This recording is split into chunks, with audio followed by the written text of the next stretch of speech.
Shalom. God is good all the time. All the time God is good. He makes all things beautiful in its time. Ada satu ayat di Bilangan 23 ayat 19. Dan ayat ini salah satu ayat yang bagus juga ya untuk kita renungkan. Saya bacakan buat kita semua. Allah bukanlah manusia sehingga ia berdusta. Bukan anak manusia sehingga ia menyesal.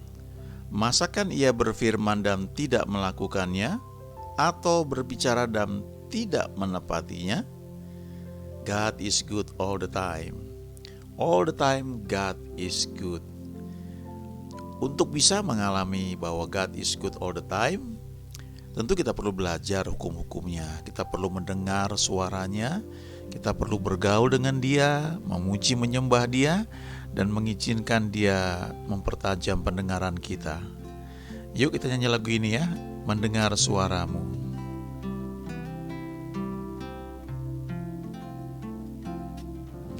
Di hadirat-Mu ku bersujud, menikmati kehadiran-Mu.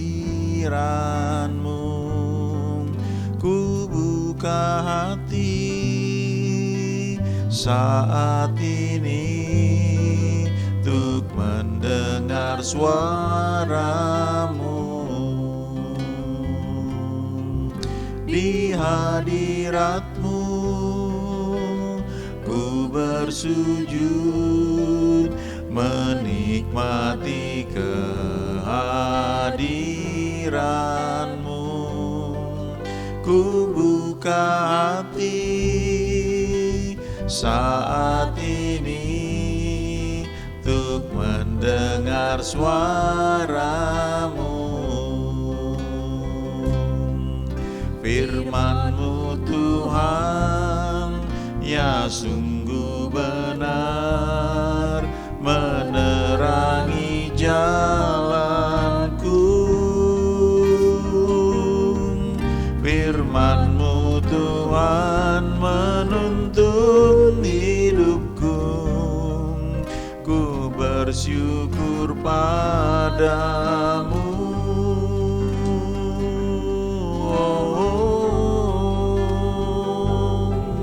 Di hadirat-Mu ku bersujud, menikmati kehadiran-Mu. Ku buka hati saat ini untuk mendengar suara-Mu. Di hadirat-Mu, di hadirat-Mu ku bersujud, menikmati kehadiran-Mu. Ku buka hati saat ini untuk mendengar suara-Mu.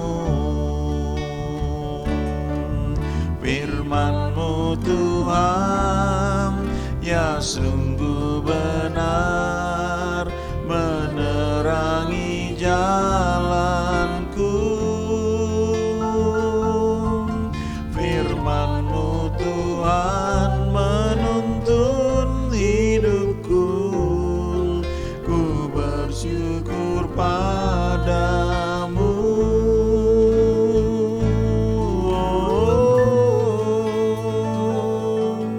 Di hadirat-Mu ku bersujud, menikmati kehadiran-Mu. Ku buka hati saat ini untuk mendengar suara-Mu, untuk mendengar suara-Mu, untuk mendengar suara-Mu. waktu kita memuji menyembah Tuhan, kita masuk dalam hadirat-Nya, maka ada satu hak istimewa, yaitu kita bisa mendengar suaranya. Waktu kita mendengar suaranya, itu yang disebut firman Tuhan Rema, maka sebenarnya tanpa kita sadari, kita sedang mengalami apa yang disebut di Yohanes 15 ayat 7. Ya, Yohanes 15 ayat 7 itu berkata, "Jikalau kamu tinggal di dalam Aku dan firman-Ku tinggal di dalam kamu, mintalah apa saja yang kamu kehendaki dan kamu akan menerimanya." Ya. Jadi tinggal di dalam Aku itu bisa berarti ya kita tinggal dalam persekutuan dengan Tuhan. Tapi salah satu arti praktis adalah ketika kita masuk dalam penyembahan. Dan waktu kita masuk dalam penyembahan, kita merasakan hadirat-Nya itu menerpa kita. Itu saatnya kita mengizinkan Tuhan berbicara kepada kita. Dan Yohanes 15 ayat 7 berkata, "Kalau kamu tinggal dalamku," tinggal dalam penyembahan, dalam hadiratku, dan firmanku tinggal di dalam kamu, ada firman, ada rema. Tuhan bilang, mintalah apa saja yang kamu kehendaki, dan kamu akan menerimanya. Jadi, simpel sekali sebenarnya syarat doa yang dijawab ini ya. Coba buka persekutuan dengan Tuhan, masuk dalam hadirat-Nya, dalam arti memuji, menyembah Dia. Ini satu seni ya, satu pelajaran yang perlu kita praktekkan bagaimana menyembah Tuhan. Lalu ketika kita fokus untuk memuji, menyembah Dia, kita buka telinga kita akan mendengar Dia berbicara.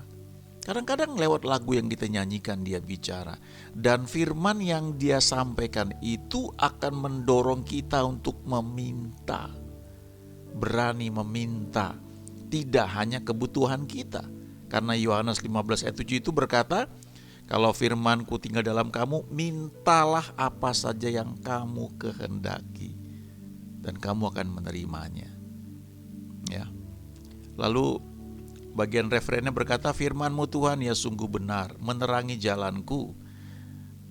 Mazmur 119 ayat 105 berkata demikian. "Firman-Mu itu pelita bagi kakiku dan terang bagi jalanku." Ya.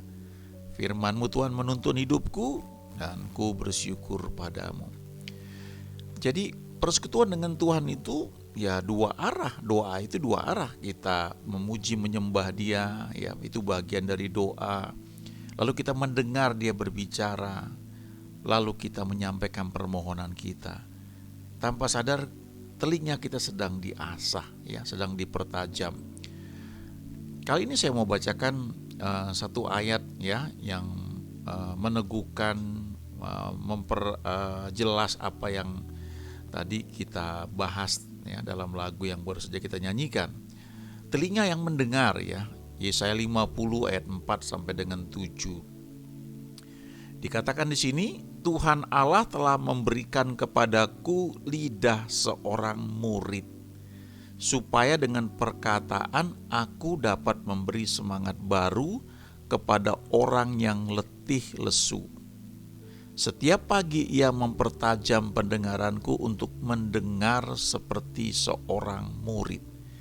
Jadi dikatakan di sini bahwa Tuhan Allah telah memberikan kepadaku lidah seorang murid, supaya dengan perkataan aku dapat memberi semangat baru kepada orang yang letih lesu. Jadi perkataan kita ini kalau dituntun oleh Tuhan itu menjadi perkataan yang memberi kekuatan atau semangat baru bagi orang yang letih lesu. Tapi sebelum kita bisa menggunakan lidah seorang murid ini, lidah yang Tuhan pakai untuk memberi semangat bagi orang lain, memberi kekuatan, bahkan mengucapkan prophetic words ya, kata-kata profetik, kata-kata yang bisa membuat orang yang sakit itu sembuh ya, karena sifatnya profetik ya dalam tuntunan Tuhan. Atau kata-kata yang yang menyampaikan hal-hal yang akan datang, ya. Kalau kita mengizinkan Tuhan memimpin kita, melatih kita, sangat menarik ya. Kalau kita berdoa untuk orang, tiba-tiba bisa keluar prophetic words ya, kata-kata profetiknya. Kita nggak merancang itu, tapi itu muncul tiba-tiba ya. Kadang-kadang itu seperti layar film di imajinasi kita, tinggal kita baca ya. Itu profetik dan itu luar biasa sekali. Tapi sebelum sampai di situ, dikatakan di sini di Yesaya 50 ayat 4, setiap pagi Tuhan mempertajam pendengaranku untuk mendengar seperti seorang murid. Jadi sebelum kita memiliki, apalagi menggunakan lidah seorang murid, maka kita perlu memiliki telinga yang dipertajam oleh Tuhan untuk mendengar seperti seorang murid.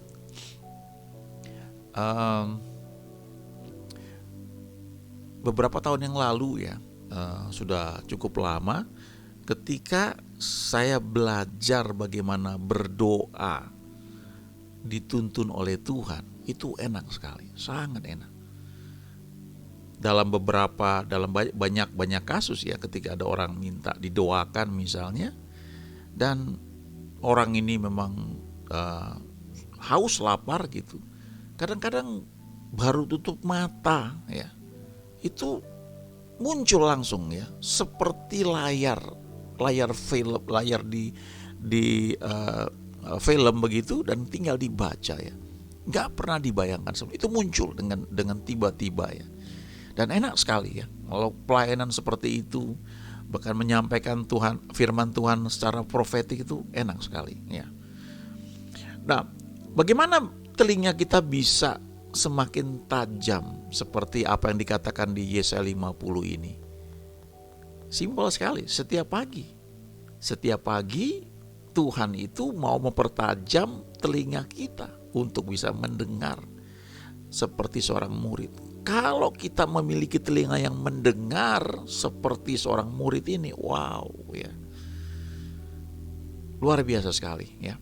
Satu ketika Tuhan Yesus bilang begini, ketika dia melayani orang banyak dan orang-orang kagum ya, orang-orang bertanya banyak hal. Lalu dia bilang begini, anak tidak dapat melakukan sesuatu jikalau ia tidak melihat Bapa melakukannya. Artinya Tuhan Yesus waktu di muka bumi ini, dia datang sebagai manusia, dia mempunyai hubungan yang dia pelihara dengan baik dengan Bapanya. Jadi sebelum dia melayani, dia bersekutu. Kalau kita baca di Alkitab, pagi-pagi benar, waktu hari masih gelap, ia pergi keluar, ia pergi ke tempat yang sepi dan dia berdoa di sana. Apa yang dia lakukan? Ya, dia bersekutu dengan Bapanya. Dan waktu dia bersekutu, dia mendengar Bapanya menyampaikan apa yang harus dilakukan. Dia melihat hal-hal yang akan dia lakukan dalam tuntunan Bapanya.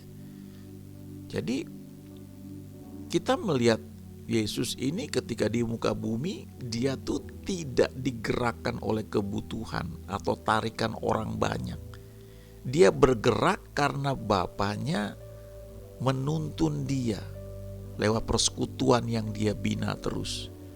Jadi ketika selesai berdoa, murid-murid datang lapor dan bilang, "Guru, banyak orang cari engkau."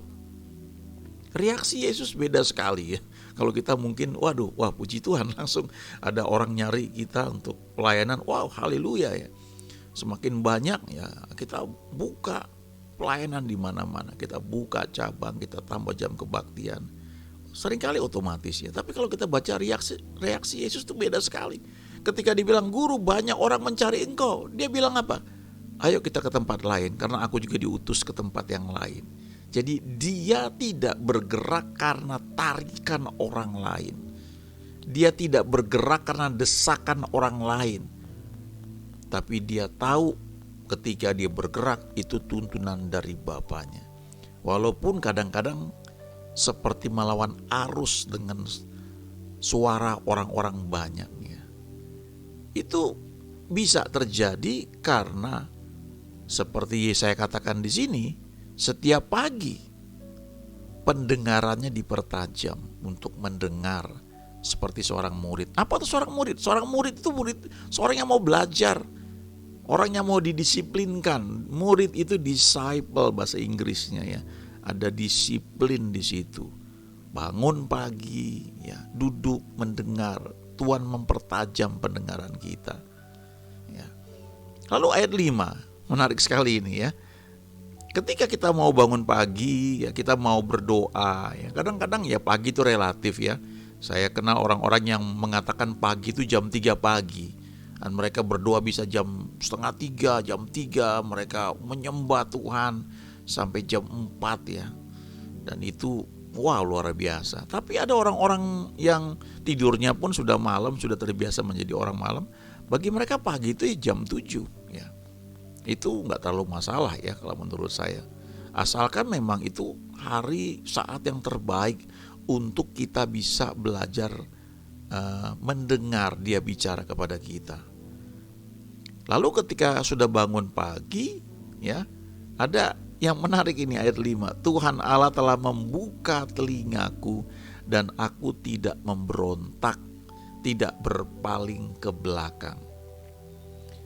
Aneh ya sepertinya, kok ketika Tuhan membuka telinga kita, kok ada tulisan di sini tidak memberontak. Rupanya nanti kita akan lihat di ayat 6 ya. Ketika Tuhan membuka telinga kita untuk kita bisa mendengar suaranya, kadang-kadang tanpa kita sadari kita mau berontak, kita nggak terima, kita mau berpaling ke belakang. Kadang-kadang kita nggak sadar ya. Salah satu doa yang Daud naikkan di kitab Mazmur adalah bebaskan aku dari apa yang tidak kusadari. Jadi ada hal-hal yang kita tidak sadari, itu sudah menjadi habit, kebiasaan kita. Lalu ketika Tuhan mau menegur kita, dia mau bicara, dia mau buka telinga kita, kadang-kadang karena itu bertentangan dengan habit, kebiasaan yang sudah sering kita lakukan, kita mau berontak. Ya, kita nggak mau melawan begitu. Tapi Yesaya berkata, ketika Tuhan membuka telingaku, aku tidak memberontak. Ini pelajaran praktisnya begini ya. Ketika ada orang mengkritik kita, menegur kita, pelajaran praktisnya adalah jangan langsung kita balas, jangan langsung kita tangkis, ya. Walaupun itu pakai ayat, tapi coba belajar, camkan, benar nggak yang dia bilang itu. Mungkin Tuhan sedang membuka telinga kita, mungkin Tuhan sedang mengajar kita. Dan kalau kita tidak memberontak, maka telinga kita ini bisa menangkap pesan yang sedang Tuhan sampaikan kepada kita. Lalu dikatakan tidak berpaling ke belakang. Kenapa? Karena ketika Tuhan membuka telinga kita, mungkin lewat peristiwa yang kita nggak nyaman, karena kita sedang ditegur, kita mau lari rasanya, mau berpaling ke belakang, mau undur. Tuhan Yesus berkata di kitab Injil, barang siapa siap untuk membajak tapi menoleh ke belakang, ia tidak layak untuk kerajaan surga. Ya. Jadi ketika kita mau Tuhan membuka telinga kita, ini sebenarnya kita mau berkata kepada Tuhan, aku mau belajar Tuhan, dan aku mau untuk menurut, dan aku mau tetap ikuti Engkau. Lalu ayat 6 ya, ini penjelasannya ya, kenapa ayat 5 dikatakan aku tidak memberontak, aku tidak berpaling ke belakang. Ayat 6, aku memberi punggungku kepada orang-orang yang memukul aku. Ya. Ini mungkin sulit ya kadang-kadang dimengerti, tapi nanti saya ceritakan satu contoh yang real terjadi ya. Aku memberi punggungku kepada orang-orang yang memukul aku dan pipiku kepada orang-orang yang mencabut janggutku. Aku tidak menyembunyikan mukaku ketika aku dinodai dan diludahi. Jadi kenapa ayat 5 tadi dikatakan ketika Tuhan membuka telingaku, aku tidak memberontak, aku tidak berpaling ke belakang. Kenapa dibilang seperti itu? Karena ternyata di ayat 6 ini Yesaya ini mengalami ketika orang-orang memukul dia, dia tidak berontak, dia berikan punggungnya itu dipukul kepada orang yang memukul dia. Dan ketika janggutnya dicabut, dia berikan itu, dia gak berontak. Dan yang lebih luar biasa lagi, dikatakan bahwa ia tidak menyembunyikan mukanya ketika ia dinodai dan diludahi. Bertahun-tahun yang lalu saya cerita ayat ini kepada seorang teman ya. Kami bertemu ya, ngobrol dan saya cerita ayat ini. Lalu teman ini bilang begini ya, aku pernah ngalami ya apa yang dibilang di ayat 6 ini. Jadi dia cerita, dia kerja di satu perusahaan, lalu dia punya rekan kerja. Nah, rekan kerja ini melakukan kesalahan yang membuat bosnya memutuskan hubungan kerja. Tapi bosnya ini orang asing dan dia tinggalnya di luar negeri. Ya. Jadi dia sekali-sekali aja datang. Jadi waktu diputuskan orang ini di PHK, ya, diberhentikan dari pekerjaannya, orang ini nggak terima. Dan yang menyampaikan keputusan tersebut adalah teman saya ini yang sedang ngobrol dengan saya. Jadi teman saya cerita begini, ya aku sampaikan keputusan itu kepada orang ini ya. Dia jelas salah, dia melanggar peraturan ya. Wow, jadi sah sebenarnya dia di PHK. Tapi orang ini gak terima. Dia merasa teman saya ini yang ambil bagian ya, sehingga dia di PHK. Lalu orang ini nantang teman saya untuk berantem. Ayo kalau berani, kita sama-sama laki-laki, ayo kita duel di luar. Tapi teman saya cerita, aku diem aja. Aneh loh, waktu itu aku bisa gak terpancing untuk marah. Lalu orang ini meludahi mukaku, betul-betul diludahi. Kamu banji, mungkin begitu lah, diludahi. Terus teman saya bilang gini, aku ya heran ya, aku tuh kok bisa gak marah ya diludahi kayak begitu. Aku cuma menyeka aja mukaku dari ludahnya itu. Dan aku cuma bilang gini, ya kalau kamu marah ya aku bisa pahami ya. Tapi ini bukan keputusan yang aku buat ya. Dan orang itu ngamuk ya, dia pergi, dia tinggalkan teman saya itu. Tapi kemudian belakangan dia minta maaf ya. Jadi waktu saya ceritakan ayat ini, lalu teman saya bilang dia pernah mengalami apa yang disebut di ayat 6 ini. Lalu saya bilang, berarti telinga kamu sedang dibuka oleh Tuhan dan kamu tidak berontak. Ya, saya gak bilang bahwa semua orang harus mengalami kayak begitu ya. Tapi poinnya begini loh, dalam hidup kita kadang-kadang kita mengalami hal-hal yang gak enak. Bahkan kita gak salah. Orang mungkin memfitnah kita. Orang mungkin dalam tanda kutip seperti meludahi muka kita. Nah, bagaimana reaksi kita? Kalau kita balas lagi, bisa aja kita menang. Tapi sebenarnya telinga kita tidak terbuka. Kita gak mendengar pesan atau pelajaran yang Tuhan mau sampaikan kepada kita. Lalu ayat 7. Ya, saya bisa bilang begini, tetapi Tuhan Allah menolong aku, sebab itu aku tidak mendapat noda. Jadi dia punya keyakinan yang kuat, walaupun dia diam ketika punggungnya dipukul oleh orang, ketika pipinya itu janggutnya dicabut dari sana, dan ketika mukanya diludahi, dia gak berontak ya. Dia punya keyakinan kokoh bahwa Tuhan Allah menolong aku. Dan Tuhan yang akan melindungi aku sehingga aku tidak mendapat noda. Lalu dia bilang, sebab itu aku meneguhkan hatiku seperti keteguhan gunung batu, karena aku tahu bahwa aku tidak akan mendapat malu. Sekian tahun yang lalu saya pernah punya pengalaman ya. Waktu itu saya baru mulai kerja dan sangat lugu ya. Jadi banyak yang namanya office politik di kantor itu saya nggak ngerti ya. Saya polos-polos saja lakukan apa yang bos saya perintahkan. Dan satu ketika saya masuk di satu ruangan Dan ada orang yang merasa menjadi orang yang sangat berkuasa waktu itu ya.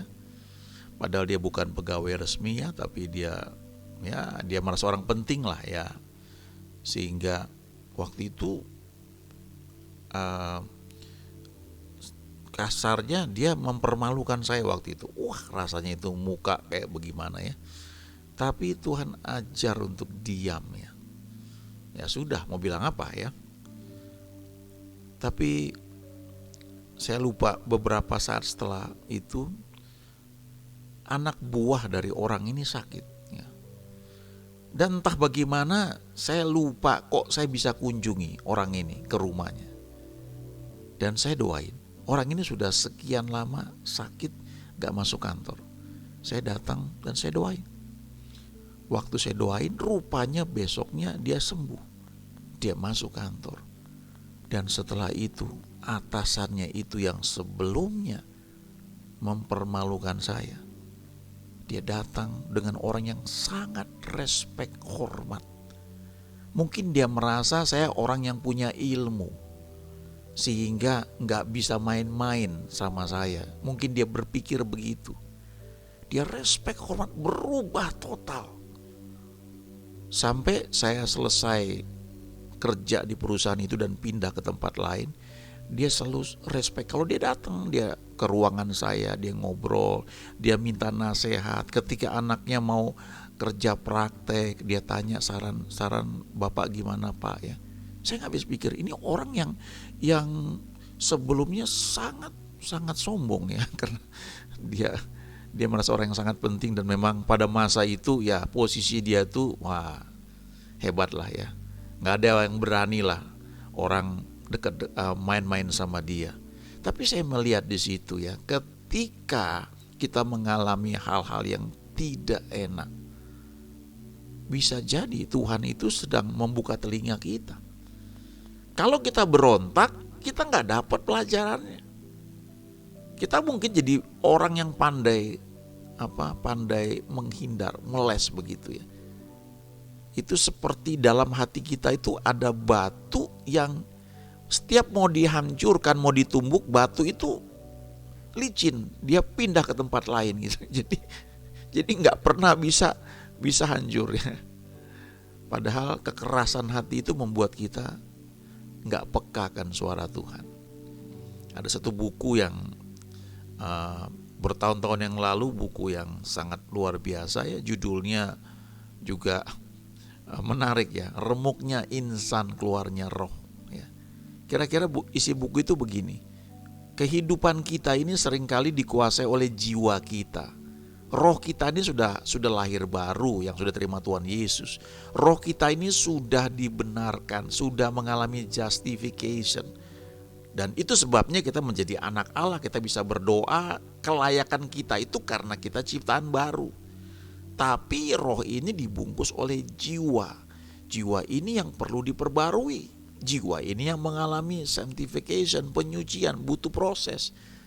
Nah, ketika jiwa ini lewat berbagai peristiwa mengalami peremukan.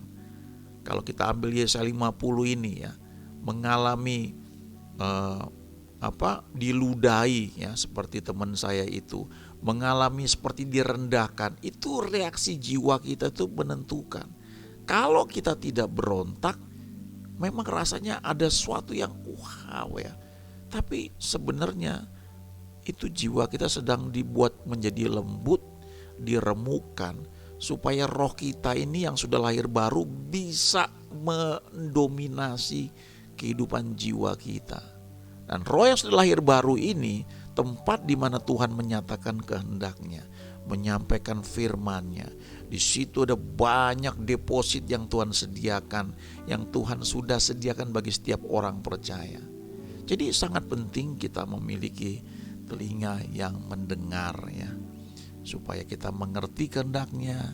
Dan kalau kita tahu kehendak-Nya, kita mengerti firman yang perlu disampaikan, maka kita memiliki lidah seorang murid. Dengan perkataan yang kita ucapkan, kita bisa memberi semangat baru. Kata-kata kita itu membawa healing, membawa kesembuhan. Kadang-kadang senyum kita saja itu membawa kemerdekaan. Saya kenal seorang hamba Tuhan, kalau dia tertawa, itu rasanya wow ya. Ada satu rasa kemerdekaan yang dia pancarkan waktu dia tertawa. Saya diberkati hanya mendengar tertawanya dia gitu. Ya, kita mungkin gak sadar itu. Alkitab berkata loh ya di kitab Amsal, kenangan kepada orang benar mendatangkan berkat. Hanya ingat ya, ketika kita tuh hidup dalam tuntunan Tuhan, orang ingat kita saja sudah diberkati. Apalagi kalau kita senyum, apalagi kalau kita mungkin menyampaikan 1-2 kata. Kata-kata kita tuh tepat, menguatkan, menyegarkan. Amsal berkata, perkataan yang tepat pada waktunya seperti buah apel emas di atas pinggan perak. Dan itu membawa kesembuhan bagi orang sakit, membawa healing. Izinkan Tuhan untuk membentuk kita ya. Bangun pagi ya, menyembah Dia, menantikan Dia, atau di perjalanan dimanapun kita berada ya. Lalu ketika Tuhan sedang membuka telinga kita, coba jangan berontak ya. Coba belajar untuk diam.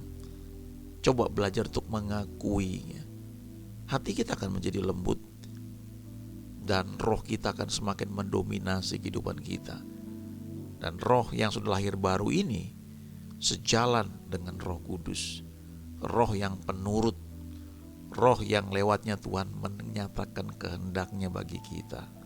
Dan kita bisa berkata bahwa God is good all the time. Tuhan selalu baik setiap saat. He makes all things beautiful in its time. Ia membuat segala sesuatu menjadi indah pada saatnya masing-masing. Kami mengucap syukur Tuhan, karena Engkau mau mengajar kami.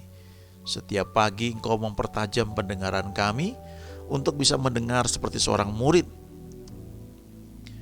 Dan selanjutnya dengan lidah kami bisa Kau pakai memberi semangat baru kepada setiap orang yang letih lesu, bahkan bawa healing, bawa kesembuhan. Ajari kami terus Tuhan, supaya kami menjadi alat-Mu yang efektif, efisien bagi banyak orang. Dalam nama Yesus kami sudah berdoa, amin.